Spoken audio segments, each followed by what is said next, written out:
Happy Rakshabandhan నాన్న.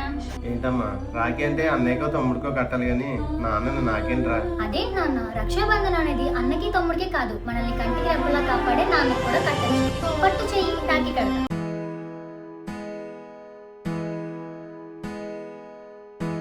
నువ్వు రాఖీ కడితే నీకు ఇవ్వడానికి జేబులో రూపాయి కూడా లేని తండ్రి కడుపును పుట్టావు తల్లి నువ్వు. ఏమిటిలా? అదేంటి నాన్న అలా అంటావు? మేము తినే ప్రతి గింజ నువ్వు పెడుతున్నదే కదా, మమ్మల్ని చక్కగా ఏ లోటు లేకుండా చూసుకుంటున్నావు. ఇంకా పండగలకి పబ్బాలకి డబ్బులు కూడా ఇవ్వాలా? అది అలా చెప్పామా మీ నాన్నకి, లేకపోతే ఓ డబ్బులు లేని ఓ గిలగిలాడిపోతున్నాడు. ఏంటి పరిస్థితి? మా పరిస్థితి మారే దారి లేదా దేవుడా? డాడీ డాడీ అబ్బా డాడీ, అరగంట నుంచి పిలుస్తుంటే లేవేంటి? ఏంటి అరగంట నుంచి పిలుస్తున్నావా? పిలవలేదు, అరుస్తుంది, అయినా లేస్తేగా. అయ్యో కళ్ళ ఉండిపోయినమ్మా. ఏంటి మళ్ళీ ఆ దిక్కుమాల పేదరికం కాలేనా? ఏంటి డాడీ మీరు ఒకప్పుడు ఇప్పుడు అలా బతికారని ఇప్పటికీ అలాంటి కళ్ళనే కంటానంటే ఎలా? అంటే గాంధీ గారు కళలు కనమన్నారు కదమ్మా.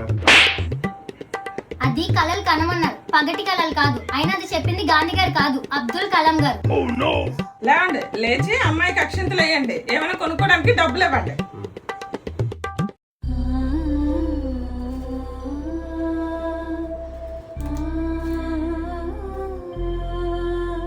అమ్మో మళ్ళీ ఇలాంటి కళలు రాకుండా చూడు స్వామి.